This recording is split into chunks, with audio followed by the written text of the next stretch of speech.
हो. हरे राम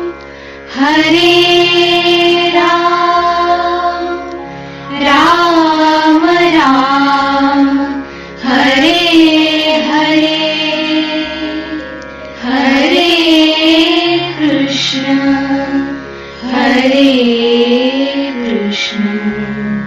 कृष्ण कृष्ण हरे हरे.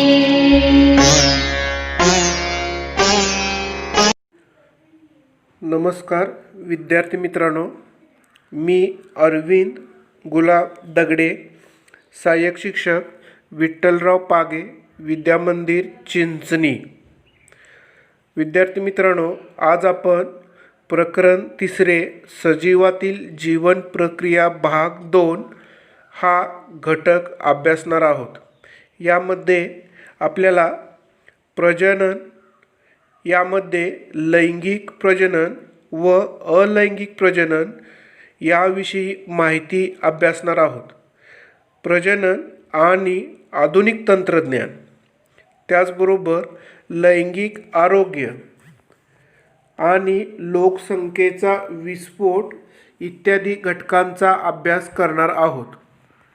विद्यार्थी मित्रांनो, आपण थोडे आठवूया. सजीवातील महत्त्वाच्या जीवनक्रिया कोणत्या आहेत? तर विद्यार्थी मित्रांनो, सजीवातील महत्त्वाच्या जीवनप्रक्रिया म्हणजे श्वसन, रक्ताभिसरण, पोषण, उत्सर्जन, प्रतिसाद आणि संवेदन या जीवनप्रक्रिया अत्यंत महत्त्वाच्या आहेत. विद्यार्थी मित्रांनो, शरीरात ऊर्जा निर्मितीसाठी कोणकोणत्या जीवन प्रक्रिया आवश्यक आहेत हे पाहूया.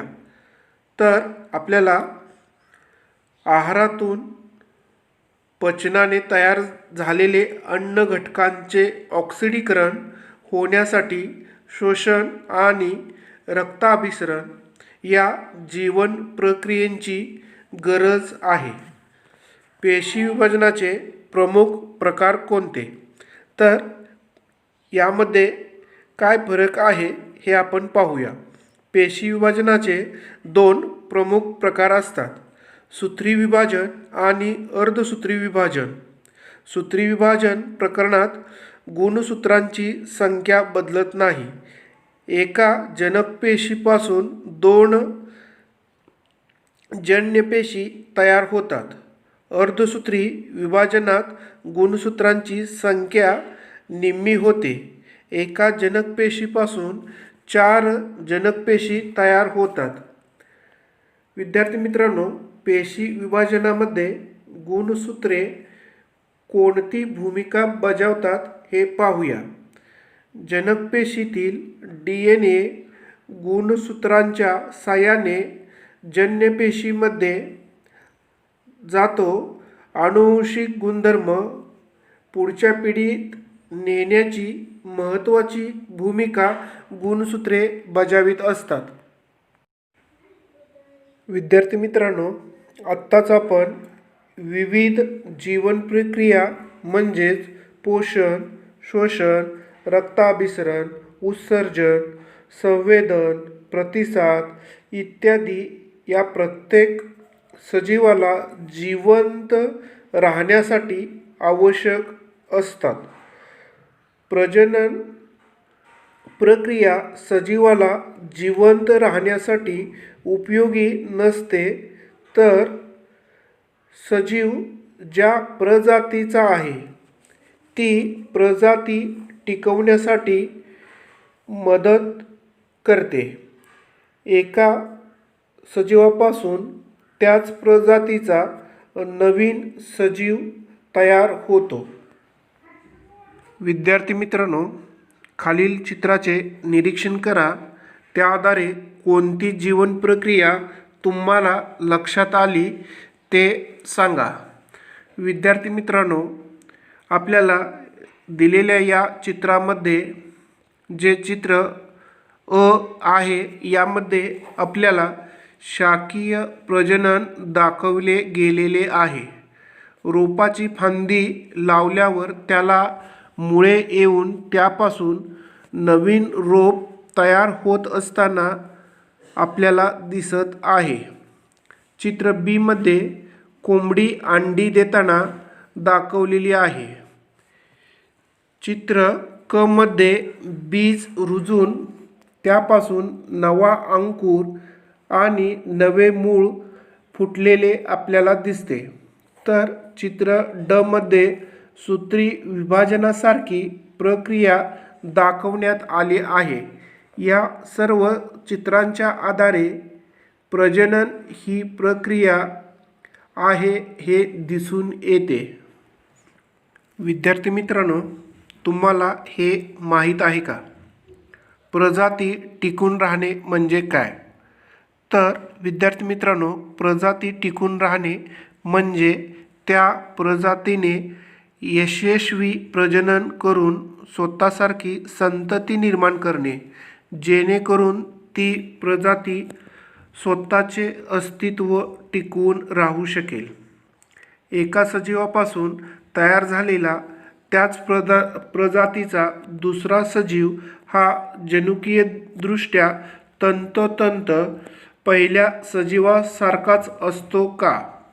तर विद्यार्थी मित्रांनो, याचे उत्तर नाही. एका सजीवापासून तयार झालेला त्याच प्रजातीचा दुसरा सजीव हा जनुकीयदृष्ट्या तंतोतंत पहिल्या सजीवासारखाच नसतो.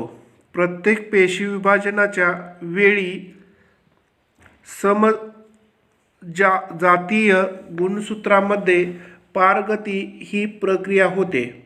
यामुळे जनुकांचा पुनर्संयोग होतो. या कारणाने निर्माण होणारा सजीव वेगळा होतो. अलैंगिक प्रजननाने निर्माण होणारा सजीव मात्र जनकाप्रमाणे तंतोतंत साम्य दाखवतो. एकाच प्रजातीच्या दोन सजीवांमध्ये तंतोतंत साम्य असणे किंवा नसणे हे कशावर अवलंबून आहे हे पाहूया.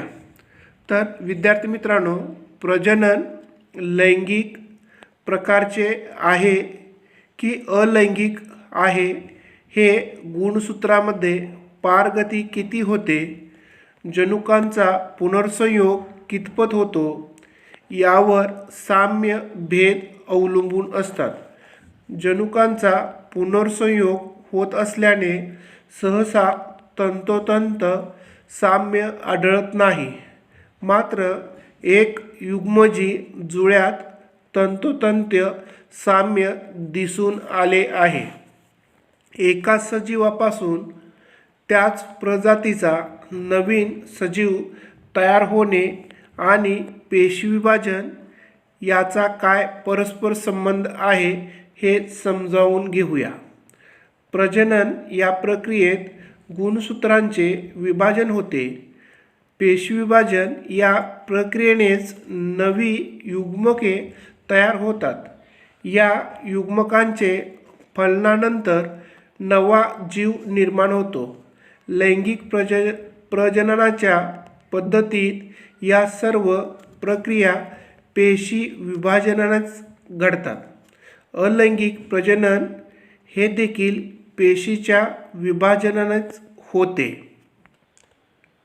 विद्यार्थी मित्रांनो, प्रजनन म्हणजे काय हे आपण समजून घेऊया. एका सजीवापासून त्याच प्रजातीचा नवीन सजीव तयार होण्याच्या प्रक्रियेला प्रजनन असे म्हणतात. सजीवांच्या अनेक वैशिष्ट्यपूर्ण लक्षणांपैकी प्रजनन हे एक विशेष लक्षण आहे. प्रत्येक प्रजातीची उत्क्रांती ही प्रजननामुळेच झालेली आपल्याला दिसून येते. तर विद्यार्थी मित्रांनो, प्रजननामध्ये मुख्य दोन प्रकार आहेत. पहिला प्रकार अलैंगिक प्रजनन व दुसरा प्रकार लैंगिक प्रजनन. यामध्ये आपण सुरुवातीला अलैंगिक प्रजनन म्हणजे काय हे पाहूया. अलैंगिक प्रजनात युग्मक निर्मिती होत नाही. दोन भिन्न पेशींच्या युग्मकांच्या संयोगाशिवाय अलैंगिक प्रजनन घडून येते. या प्रजनन पद्धतीत केवळ एकच सजीव जीवनिर्मिती प्रक्रियेत भाग घेतो. नवजात सजीव हा तंतोतंत मूळ सजीवासारखाच असतो. एका जनकापासून नवीन जीवाची निर्मिती गुणसूत्री विभाजनाने होते. यामध्ये अलैंगिक प्रजननाचा तोटा आपण पाहूया. तर यामध्ये आपल्याला जनिकीय विचरणाचा अभाव आपल्याला दिसून येतो. तर अलैंगिक प्रजननाचा फायदा म्हणजे वेगाने होणारे प्रजनन हे होय. प्रजनन याचे वर्गीकरण आपणाला अलैंगिक प्रजनन व लैंगिक प्रजनन असे करता येईल. अलैंगिक प्रजननामध्ये एकपेशीय सजीवामधील अलैंगिक प्रजनन व बहुपेशीय सजीवातील अलैंगिक प्रजनन असे दोन गटामध्ये वर्गीकरण करता येते. यामध्ये आपल्याला एकपेशीय सजीवामध्ये एकूण 3 प्रकार पडतात. द्विविभाजन, बहुविभाजन, कलिकायन असे हे 3 प्रकार होय. बहुपेशीय सजीवामधील अलैंगिक प्रजननामध्ये खंडीभवन, पुनर्जनन, मकुलायन, शाकीय प्रजनन आणि बीजाणुनिर्मिती होय. यामध्ये आपण अलैंगिक प्रजननाच्या वेगवेगळ्या पद्धतींचा सविस्तर अभ्यास करूया. सर्वप्रथम आपण द्विविभाजन हे एकपेशीय सजीवामधील अलैंगिक प्रजनन कसे घडते हे पाहूया. तर या द्विविभाजन पद्धतीमध्ये जनक पेशीचे 2 समान भागात विभाजन होऊन 2 नवजात पेशी तयार होतात. सदर विभाजन सूत्री किंवा असूत्री पद्धतीने होत असते. द्विविभाजन शक्यतो अनुकूलन परिस्थितीतच होत असते, ज्यावेळी मोठ्या प्रमाणामध्ये अन्नाची उपलब्धता असते. विभाजनाचा अक्ष हा मात्र वेगवेगळा असू शकतो. वेगवेगळ्या अक्षानुसार प्रत्येक एकपेशीय सजीवामध्ये आपल्याला विविधता दिसून येईल. साधा अक्ष हा प्रामुख्याने आदिकेंद्रकी सजीव, जीवाणू, आदिजीवी, त्याचबरोबर अमिबा सारखे एकपेशीय सजीवामध्ये साध्या पद्धतीने म्हणजेच कोणत्याही अक्षातून अमिबाचे प्रजनन हे घडून येत असते. आडवा अक्ष हा प्रामुख्याने आपल्याला पॅरामेशियम मध्ये प्रजनन घडून येत असताना दिसून येतो.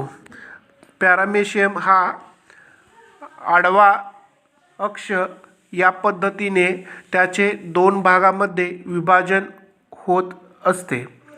उभा अक्ष हा प्रामुख्याने युग्लिना, दृश्यकेंद्रकी पेशीतील, त्याचबरोबर तंतुकणिका आणि हरितलवके यामध्ये दिसून येते.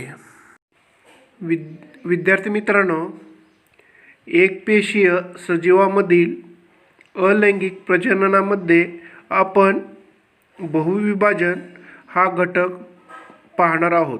यामध्ये अमिबा किंवा एकपेशीय आदिजीव प्रतिकूल वातावरणामध्ये बहुविभाजन पद्धतीने अलैंगिक प्रजनन करीत असतात.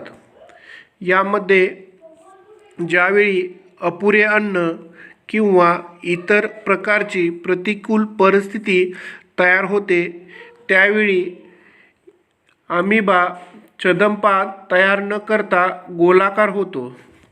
त्यांच्या हालचाली थांबतात.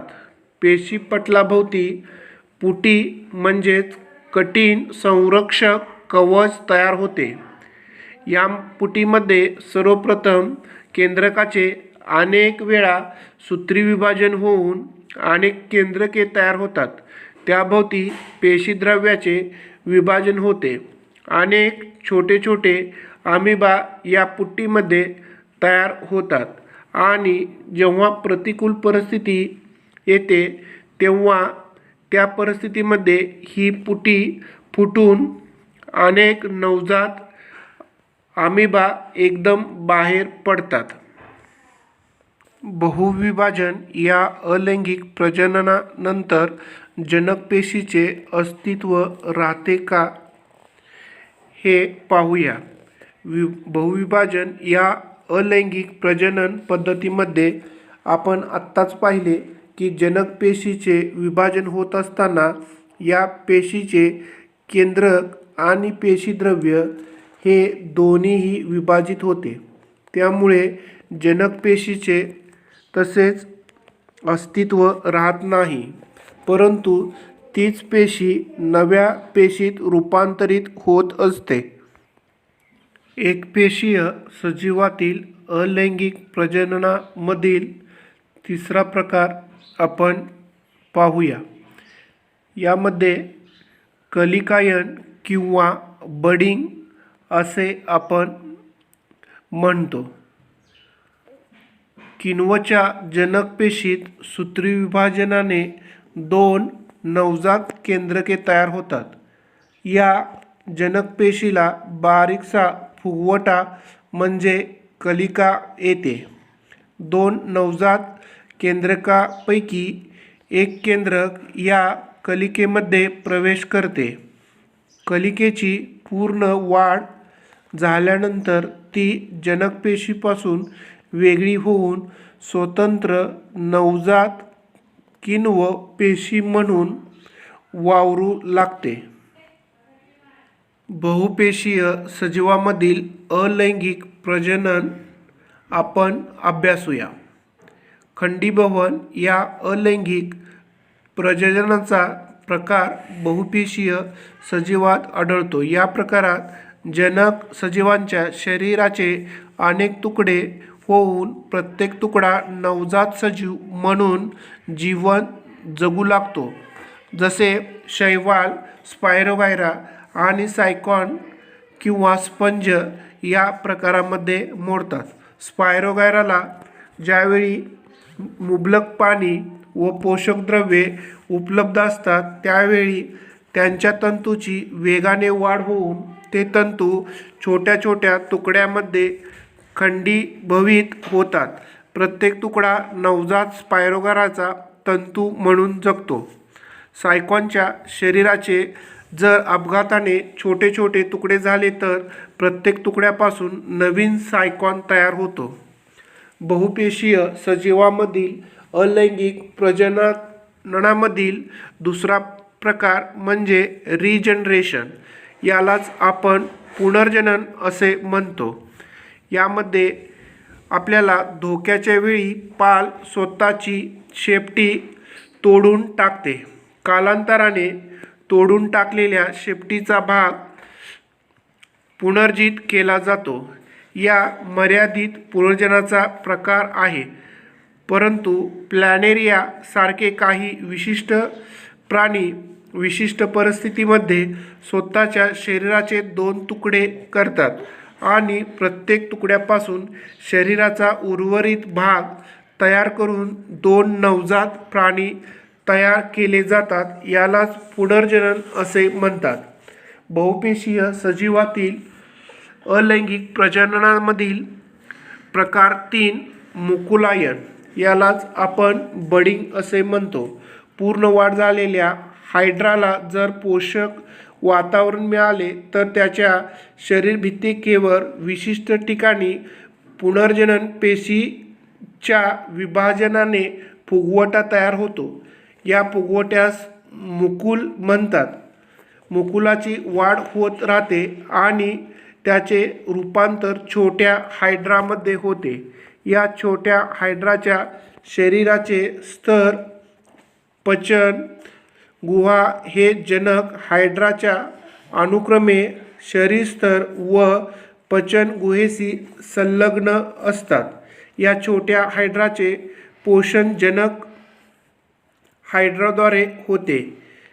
ज्यावेळी छोट्या हायड्राची वाढ स्वतःचे अस्तित्व टिकवण्या इतपत होते त्यावेळी तो जनक हायड्रापासून वेगळा होतो आणि नवजात हायड्रा म्हणून जीवन जगू लागतो.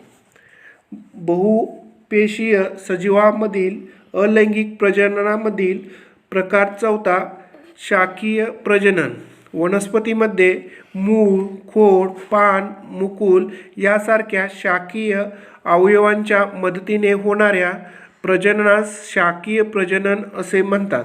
बटाट्याच्या कांद्यावर असलेल्या डोळ्याच्या किंवा मुकुल किंवा पानफुटीच्या पानाच्या कडावर असलेल्या मुकुलांच्या साहाय्याने शाकीय प्रजनन केले जाते. ऊस, गवत यासारख्या वनस्पतीमध्ये पेरावर असलेल्या मुकुलांच्या मदतीने शाकीय प्रजनन होत असते. गाजर, मुळा, रताळे यासारख्या वनस्पतीमध्ये मुळांच्या मदतीने शाकीय प्रजनन केले जाते. बहुपेशीय सजीवांमधील अलैंगिक प्रजननाचा पाचवा प्रकार बीजाणू निर्मिती. यामध्ये आपल्याला कवकाच्या तंतुमय शरीरावर बीजाणुधानी असते. बीजाणुधानीमध्ये बीजाणूंची निर्मिती होत असते. बीजाणुधानी फुटून बीजाणू बाहेर पडतात व ओलसर उबदार जागी ते रुजतात आणि नवीन कवकजाल तयार होत असते. विद्यार्थी उपक्रमामध्ये आपणाला अलैंगिक प्रजनन व लैंगिक प्रजनन ची माहिती पाहता येईल. धन्यवाद. थँक्यू.